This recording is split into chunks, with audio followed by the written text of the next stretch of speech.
नमस्कार, मैं हूं निशान चतुर्वेदी। म्यांमार में तख्ता पलट के बाद से हालात बद से बदतर होते जा रहे हैं।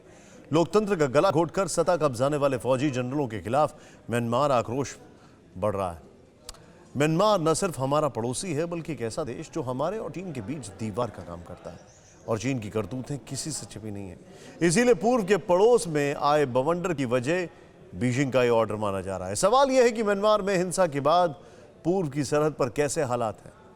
यंगून में फौजी तानाशाही के खिलाफ यलगार के बाद सरहद पर चौकसी कितनी बढ़ी है, और म्यांमार में तख्ता पलट की वजह चीन को माना जा रहा है। म्यांमार बॉर्डर से ये सुपर एक्सक्लूसिव रिपोर्ट देखें।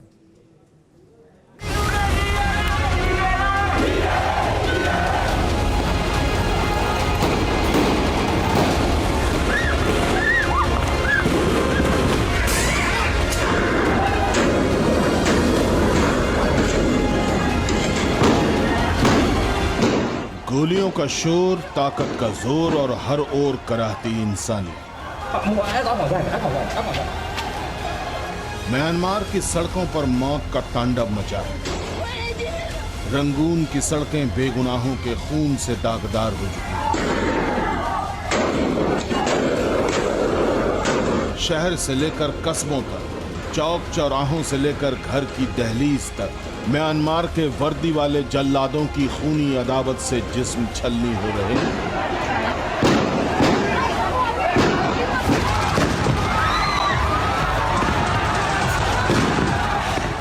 एक तरफ विरोध का क्रोध लिए अवाम है, तो दूसरी तरफ संगीनों से बेतरतीब बरसता बारूद।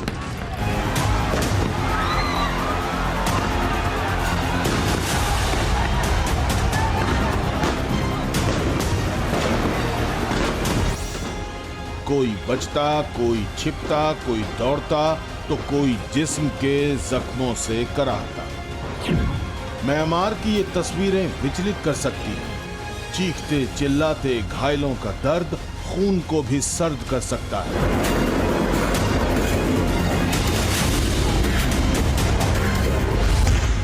लेकिन यही सच्चाई है, और इस सच्चाई को स्वीकार करना ही होगा। इन सवालों के साथ म्यांमार में भड़की हिंसा का हमारे मुल्क पर क्या असर हो सकता है। यंगून में अवाम के यलगार के बाद पूर्व वाले बॉर्डर के कैसे हालात हैं।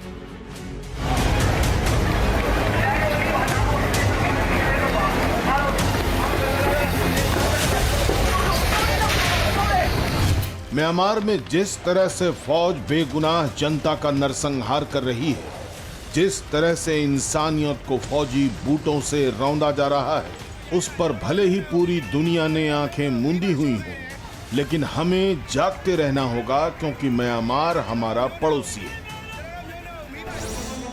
म्यांमार के साथ हमारा करीब 1643 किलोमीटर लंबा बॉर्डर है। हमारे 4 राज्यों अरुणाचल प्रदेश, मिजोरम, नागालैंड और मणिपुर की सीमाएं म्यांमार के साथ लगती हैं। बॉर्डर पर 250 गांव में करीब 3 लाख लोग रहते हैं, जिनकी जमीन सीमा के दोनों तरफ है। ये लोग बॉर्डर के 10 किलोमीटर के दायरे में रहते हैं। भारत और म्यांमार सीमा का बड़ा हिस्सा खुला है। परमिट के जरिए दोनों देशों के नागरिक तय सीमा तक आर पार जा सकते हैं, लेकिन हथियार, नकली करेंसी और ड्रग्स की तस्करी का भी इस रूट से पुराना नाता रहा है।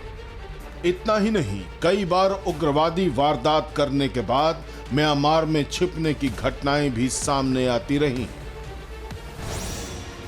म्यांमार में हुए तख्ता पलट के बाद करीब 300 शरणार्थी भारत पहुंचे हैं। इनमें म्यांमार पुलिस के वो जवान भी शामिल हैं जो तख्ता पलट का विरोध कर रहे हैं। सरहद पार हो रहे कत्लेआम के बीच बॉर्डर पर कैसे हालात हैं, इसी सवाल का जवाब तलाशने TV9 भारतवर्ष की टीम म्यांमार बॉर्डर पर पहुंची।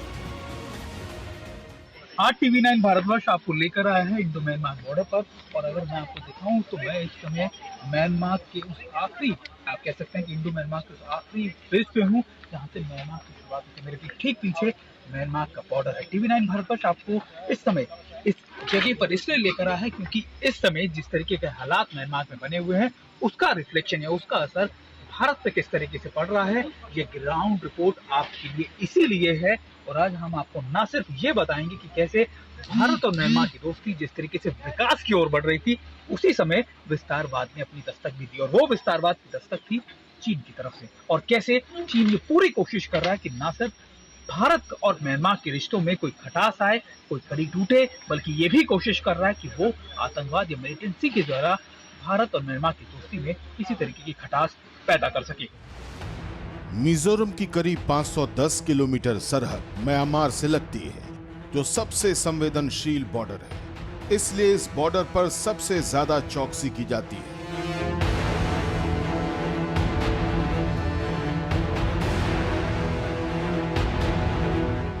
मिजोरम के घने जंगलों से गुजरते हुए बॉर्डर के करीब जाते वक्त जगह जगह सड़कें और पुल बनाने का काम होता नजर आता है।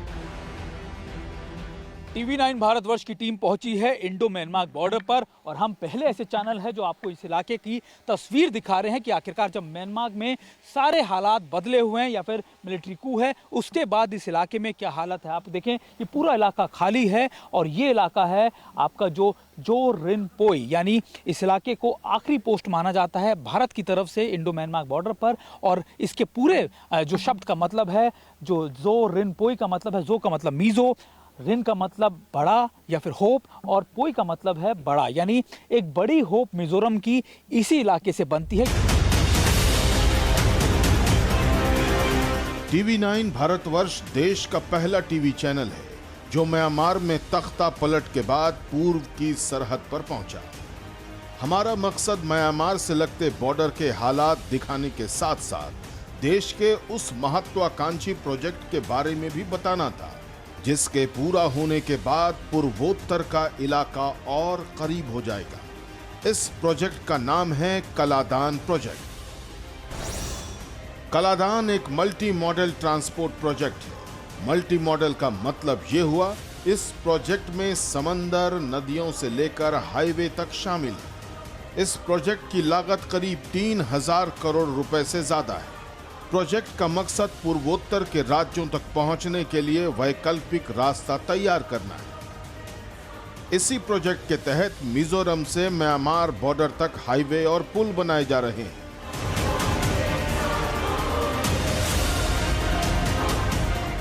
TV9 भारतवर्ष आपको लेकर आया है इंडो म्यांमार बॉर्डर पर, और ये आखिरी ब्रिज है जो भारत और म्यांमार को जोड़ता है। और ये ब्रिज यहाँ पर बनाया जा रहा है कालाधान प्रोजेक्ट को लेकर। आखिरी ब्रिज है जो म्यांमार की तरफ जाएगा। करीबन 8 ब्रिजेज इस तरीके के बनाए जा रहे हैं, जिनको जो 17 आप कह सकते हैं कि इनको उसका बनाया गया है। और इसकी खास बात यह है कि इस पे हैवी टैंक्स, आर्टिलरी गन्स, और इसके अलावा जो हैवी कार्गो ट्रक्स हैं वो भी जा सकते हैं। और अगर आप देखें कि आखिरी पोस्ट के पास ये म्यांमार का झंडा, और इसी ब्रिज के बिल्कुल साथ में म्यांमार आर्मी की वो पोस्ट जो मेरे कैमरा पर्सन आपको दिखा रहे हो। और ये सारा इलाका अगर आप देखें डेंसली फॉरेस्टेड एरिया है। हालांकि ये इलाके को काफ़ी लंबे समय से डेवलप नहीं किया गया था, लेकिन अब भारतीय सरकार और म्यांमार साथ में मिलकर इस प्रोजेक्ट को पूरा कर रहे हैं। और इसका पर्सपेक्टिव ये आएगा कि आने वाले वक्त में इसको गेटवे ऑफ नॉर्थ ईस्ट कहा जाएगा, यानी गेटवे सिलीगुड़ी को माना जाता था, लेकिन अब ये होगा नया कॉरिडोर। और इसकी इंपॉर्टेंस ना सिर्फ भारत के लिए, खास तौर पर आपके इकोनॉमिक ग्रोथ के लिए, बल्कि आपके डिफेंस स्ट्रक्चर के लिए भी इंपॉर्टेंट होगी। कलादान म्यांमार में बहने वाली एक नदी है जिसके नाम पर इस प्रोजेक्ट का नाम पड़ा है। प्रोजेक्ट 2003 में अटल बिहारी वाजपेयी सरकार के वक्त सामने आई थी, लेकिन प्रोजेक्ट को लेकर म्यांमार के साथ 2008 में समझौता हुआ।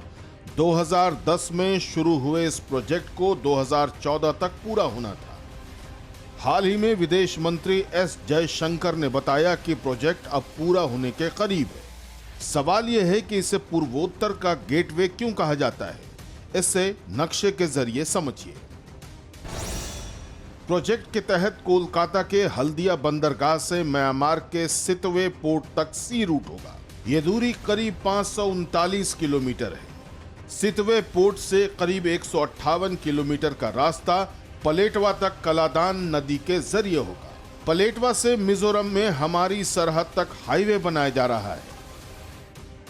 साफ है कि इस प्रोजेक्ट के पूरा होने के बाद पूर्वोत्तर के राज्यों तक पहुंच आसान हो जाएगी। TV9 भारतवर्ष की टीम यहाँ पहुंची है इंडो म्यांमार बॉर्डर पे। अगर आप देखें, ये म्यांमार का आखिरी या फिर ये इंडो म्यांमार बॉर्डर का आखिरी पोस्ट है या फिर पुल है जहाँ से म्यांमार शुरू हो जाता है। अगर आप उस तरफ देखें इस पोस्ट के, तो वो म्यांमार का झंडा है और ये भारत का झंडा है, तिरंगा झंडा। और ये पोस्ट आखिरी पोस्ट है। TV9 भारतवर्ष यहाँ पहुँचा और मैं आपको ये बताने की कोशिश कर रहा था कि आखिरकार किस तरीके से कालाधान प्रोजेक्ट जो है वो काम कर रहा है, और ये भी इम्पॉर्टेंट है कि किस तरीके से इस प्रोजेक्ट को पूरा किया जा रहा है। दूसरी तस्वीर अगर आप इस तरफ देखें तो आपको नजर आएगा कि प्रोजेक्ट की तस्वीर है जहाँ पर ये काम पूरा किया जा रहा है। ये आखिरी पुल है या फिर आखिरी ब्रिज है, 8वां ब्रिज जिसका काम शुरू है यहाँ पर, और इसके बाद इस प्रोजेक्ट को पूरा कर लिया जाएगा। सामने अगर आप देखें तो म्यांमार के जो पोस्ट हैं या फिर उनकी भी आर्मी की जो पोस्ट है वो बनी हुई है। और ये इसलिए इम्पोर्टेंट है क्योंकि आने वाले वक्त में अगर भारत को अपने अपने अपने अपने अपने बिजनेस इंटरेस्ट, आर्थिक इंटरेस्ट या फिर अपने स्ट्रैटेजिक इंटरेस्ट को पूरा करना है तो ये पॉइंट या फिर ये लोकेशन बहुत ज़्यादा इंपॉर्टेंट है। देश की पूर्वी सरहद की निगहबानी को और मजबूत बनाने वाले इस प्रोजेक्ट को सरकार जल्द से जल्द पूरा करना चाहती है, लेकिन इसमें दुश्वारियां भी कम नहीं है। जिस तरह लद्दाख में हाईवे बनने से चीन बिलबिला उठता है, उसी तरह कलाधान प्रोजेक्ट को लेकर भी चीन की साजिश सामने आती रही है। सवाल यह है कि इसकी वजह क्या है। इसके लिए चिकन नेक को समझना होगा। और चलिए अब ग्राफिक्स के जरिए समझने की कोशिश करते हैं कि आखिर चिकन नेक या फिर कहें सिलीगुड़ी कॉरिडोर वो है क्या। ये देखिए ग्राफिक्स आपके सामने और ये जो पॉइंट आपको नजर आ रहा है यही है वो चिकन नेक जो कि नॉर्थ ईस्ट के जो स्टेट्स हैं, 8 स्टेट्स, इन्हें देश के बाकी हिस्सों से जोड़ता है। इसके बारे में और भी जानकारी आप देखिए और हम जूम करते हैं और इसके बाद आपको ये बड़ी तस्वीर यहां पर नजर आ रही है। चिकन नेक की अगर हम बात करें तो इसके साथ जो सीमाएं हैं वो 3 देशों की लगती है, नेपाल, भूटान और बांग्लादेश की सीमा लगती है, और साथ ही साथ सिक्किम और जो दार्जिलिंग की पहाड़ियां हैं उनसे भी इलाका जुड़ा हुआ है। अगर इसकी हम कुल दूरी की बात करें तो यह महज 22 किलोमीटर का है। यही वजह है कि जो चिकन नेक है वो काफी ज्यादा संवेदनशील है। और अगर किसी तरह से भी ये जो इलाका है, ये जो चिकन नेक का ये जो स्ट्रेच है, अगर ये बाधित हो जाता है तो आप यकीन मानिए कि देश के बाकी हिस्से से जो नॉर्थ ईस्ट के स्टेट्स है उनका जमीनी तौर पर जो संपर्क है वो पूरी तरह से टूट जाएगा। मुश्किल यह भी है कि सिलीगुड़ी कॉरिडोर के संकरा होने की वजह से इस रूट पर ट्रैफिक का प्रेशर ज्यादा है। इतना ही नहीं, सिलीगुड़ी कॉरिडोर से हैवी मशीनरी के ट्रांसपोर्टेशन में भी मुश्किलें आती हैं। इसलिए पूर्वोत्तर के राज्यों को जोड़ने के लिए कलाधान प्रोजेक्ट की नींव रखी गई, जो म्यांमार से होकर गुजरता है। इसलिए म्यांमार में तख्ता पलट के बाद प्रोजेक्ट की सुरक्षा बढ़ा दी गई है। भारत और म्यांमार के बॉर्डर पर सबसे बड़ी दिक्कत है मिलिटेंट्स की या फिर अरकान आर्मी की। दरअसल अरकान आर्मी ये नहीं चाहती कि भारत और म्यांमार के बीच में संबंध अच्छे हो, या फिर उसकी कोशिश है कि कालाधान प्रोजेक्ट को रोका जाए, और इसको पूरा सपोर्ट करता है चीन। और आज हम जब इंडियन म्यांमार के बॉर्डर के आखिरी पोस्ट पर हैं तो हमारा मकसद है आपको ये भी बताना कि आखिरकार अरकान आर्मी किस तरीके से ना सिर्फ चीन से वेपन्स ले रही है, बल्कि उसका मकसद ये भी है कि वो किस तरीके से इस पूरे इलाके को डिस्टर्ब करे। 2013 के आंकड़े बताते हैं कि किस तरीके से करीबन 740 मिलियन से ज़्यादा जो सप्लाई है आर्म्स एंड एम्युनिशंस की वो म्यांमार आर्मी को की, और इसमें से कई ऐसे ग्रुप थे जिनको सीधे तौर पर म्यांमार के अंदर China arms and ammunition supply कर रहा है। म्यांमार में तख्ता पलट के पीछे चीन का ही हाथ माना जा रहा है। इसलिए हफ्ते भर पहले म्यांमार में चीन की 10 से ज्यादा फैक्ट्रियों को आग लगा दी गई। म्यांमार चीन के BRI यानी वन बेल्ट वन रोड का हिस्सा है। इसके तहत चीन म्यांमार में सड़कें और पोर्ट बना रहा है। लेकिन इसी की आड़ में चीन म्यांमार के विद्रोही गुट अराकान आर्मी को हथियारों की सप्लाई भी करता रहा है, जिसका मकसद कलाधान प्रोजेक्ट में बाधा डालना है। 1 साल के दौरान म्यांमार की फौज और अराकान आर्मी के बीच 600 से ज्यादा बार टकराव हुआ। इनमें ज्यादातर घटनाएं करीब 3,500 करोड़ की लागत वाले कलाधान प्रोजेक्ट के आसपास के इलाकों में हुई। पिछले कुछ साल के दौरान अराकान आर्मी ने कम से कम 4 बार कलाधान प्रोजेक्ट के लिए पहुंचाए जा रहे सामानों पर हमला किया। म्यांमार में तख्ता पलट के बाद से ही लगातार लोग सरहद के इस पार आने की कोशिश कर रहे हैं। ऐसे में उग्रवादियों की घुसपैठ न हो, इसके लिए हमारे जवान मुस्तैद हैं। भारत म्यांमार का बॉर्डर करीबन 1500 किलोमीटर से ज़्यादा का है, लेकिन अकेले मिजोरम में ये 510 किलोमीटर का है।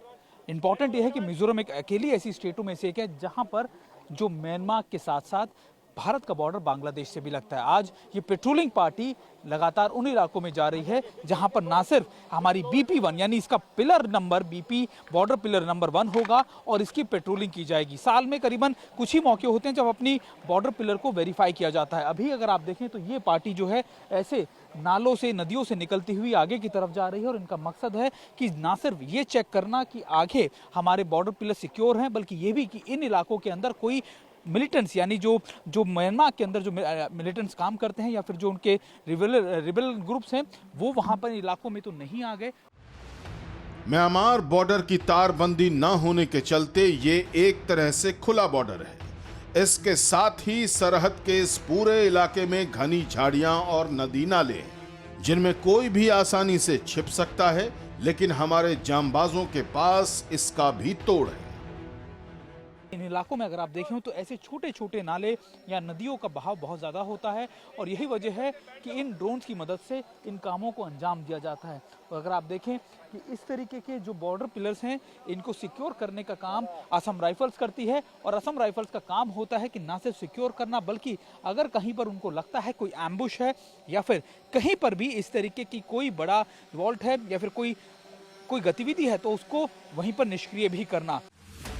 चीनी हथियारों की सप्लाई की वजह से अराकान आर्मी मजबूत हो रही है। 2019 के नवंबर महीने में अराकान आर्मी ने 5 भारतीयों को बंधक बना लिया था। बंधक बनाए गए भारतीय म्यांमार में कलादान प्रोजेक्ट में काम कर रहे थे।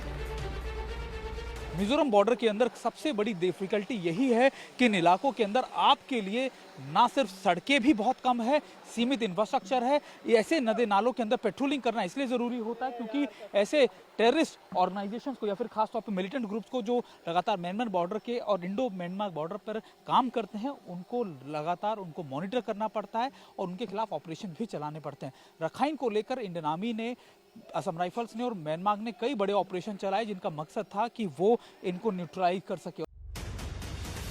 म्यांमार से लगने वाली पूर्वोत्तर की पूरी सरहद पहाड़ियों से घिरी है, जिसकी निगहबानी का जिम्मा असम राइफल्स के पास है। वैसे तो कोरोना की वजह से म्यांमार बॉर्डर से आवाजाही बंद है, लेकिन तख्ता पलट के बाद मिजोरम में शरणार्थी आ रहे हैं।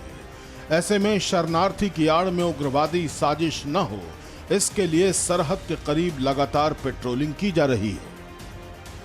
जब ये कोविड शुरू हुआ तो उस टाइम पे ये जो एफएमआर का एक एफएमआर था वो सस्पेंड कर दिया गया, पर एफएमआर सस्पेंशन के बाद भी थोड़ा बहुत मूवमेंट जो कि ये रिश्तेदार हैं आपस में मिले जुलने के लिए करते हैं, लीगली नहीं रहते, मतलब नहीं रहते हैं, आते हैं मिलते हैं वापस चले जाते हैं।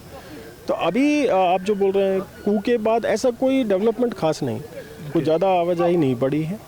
जो भी आए हैं हमारी तरफ वो एफएमआर वाले रीजन वाले ही हैं, कुछ एक लोग हैं वो रह रहे हैं और बाकी ज़्यादातर वापस भी चले गए। हाँ जी सर, अभी क्या कुछ ज़्यादा पेट्रोलिंग या सर्विलेंस या फिर ज़्यादा चीज़ें रखी जा रही हैं खासतौर पर म्यांमार को देखते हुए? जी जी, वो पक्का करा जा रहा है जिससे कि हम जो है सारे गैप्स कवर करें और किसी तरह का इलीगल इन्फ्लक्स ये कहते हैं वो हमारी तरफ ना हो। हमारी टीम जिस वक्त पेट्रोलिंग करते जवानों के साथ बॉर्डर की तरफ बढ़ रही थी, उसी वक्त जवानों को सरहद के करीब कुछ लोग नजर आए। अभी हम जिस इलाके में हैं यहाँ पर अब असम राइफल्स की जो टीम है ये पेट्रोलिंग करने के लिए रुकी। अगर आप देखें यहाँ पर कई लोग हैं जिनकी जांच परख की जाएगी क्योंकि ये देखना है कि आखिरकार इनमें से कितने म्यांमार से आए हैं या फिर कोई मिजोरम के तो नहीं है। इनके पूरे डॉक्यूमेंटेशन चेक करने के बाद ही इनको आगे जाने दिया जाता है। और ये इलाका जो है अगर आप देखें ये कालाधान प्रोजेक्ट भी है और इस पर काम भी चल रहा है। अगर आप पीछे अगर आप मेरे देख रहे हो कि वहाँ पर लगातार काम चल रहा है कि वहाँ पर मशीनरी और दूसरे इलाके और ये जितने भी लोग हैं इनके सभी के पेपर चेक किए जाते हैं और ये देखा जाता है कि अगर ये म्यांमार के हैं तो इनको वापस भेजा जाएगा, अगर ये मिजोरम के हैं तो इनको आगे जाने दिया जाएगा। पूछताछ और दस्तावेजों की जांच परख के बाद सभी लोगों को जाने दिया गया, जिसके बाद पेट्रोलिंग पार्टी आगे बढ़ गई। आगे बढ़ने पर कुछ लोग मिले जिन्होंने बताया कि कलादान प्रोजेक्ट ने कैसे पूर्वोत्तर के सबसे पिछड़े इलाके की तस्वीर बदल दी। यहाँ पे हमें आसाम राइफल का बहुत बड़ा सपोर्ट है। आसाम राइफल के सपोर्ट से हमारा जो आप यहाँ पे पीछे देख रहे होंगे एक वैली ब्रिज बना हुआ है। ये ब्रिज लगने से यहाँ पे ईस्टर्न आर्मी कमांडर खुद आके उन्होंने यहाँ पे ब्रिज का वो पूरा हमें प्रपोजल देकर और ये तैयार करवाया था। तो इस ब्रिज के लगने से हमें काफ़ी यहाँ पे सुविधाएं मिल गई है। माओ के मुल्क की आदत, फितरत और नीयत हड़प नीति की रही है। इसलिए इस BRI के बहाने चीन ने पाकिस्तान की तरह म्यांमार में सड़कें, रेल और बंदरगाह बनाने का ख्वाब दिखाया, जिसके पीछे चीन का मकसद म्यांमार होते हुए हिंद महासागर तक पहुंचना था। ये रूट चीन के यूनान प्रांत से म्यांमार के क्याओ कुप्पू पोर्ट तक पहुंचता है। ये हिंद महासागर में $10 अरब का प्रोजेक्ट है। पहले म्यांमार ने इस पर अपनी सहमति जताई थी, लेकिन बाद में उसे चीन की चाल समझ में आ गई। 2 साल में ही म्यांमार को एहसास हो गया कि चीन की ये सड़कें उसे गुलामी के रास्ते पर ले जाने वाली है, लिहाजा चीनियों का विरोध होने लगा। स्थानीय लोगों और चीनियों के बीच कई बार हिंसा होने लगी। इसलिए चीन ने म्यांमार में फौजी हुकूमत वाली साजिश रच डाली। कालाधन प्रोजेक्ट जहां एक तरफ अपनी चीजों को पूरा करने में लगभग पूरे अपने फेज को पूरा करने में लगभग 1 साल का वक्त लगेगा, वहीं चीन कोशिश में है कि किसी भी तरीके से म्यांमार के मिलिट्री क्रू का इस्तेमाल वो अपने फायदे के लिए कर सके।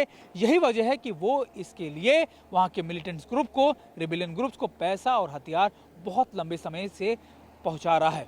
तो मोटिव यही है कि एक विस्तारवाद के साथ साथ विकास की जंग, और ये विकास की पहली तस्वीर इंडो म्यांमार बॉर्डर से मैं आपको सीधे तौर पर अपने कैमरा पर्सन वीरेंद्र मौर्य के साथ यहां से पहुंचा रहा हूं और ये दिखाने की कोशिश कर रहा हूं कि आखिरकार जब म्यांमार में इतनी चीजें उथापुथल चल रही है, मिलिट्री कू चल रहा है, तब भी भारत और म्यांमार की दोस्ती कितनी अटूट है, कितनी ज्यादा मजबूत है और किस तरीके से दोनों सरकारें इस पर काम भी कर रही हैं या दोनों देश इसको लेकर और मजबूती से काम भी कर रहे हैं। आपकी सेहत आपकी बात, देखिए कैसे रहें फिट मेरे साथ। खान पान, स्ट्रेस, डिप्रेशन पर अब जरूरी है बात। मैं हूं doctor Shikha Sharma. TV9 digital पर देखिए मेरे साथ। आप फिट तो सब हिट।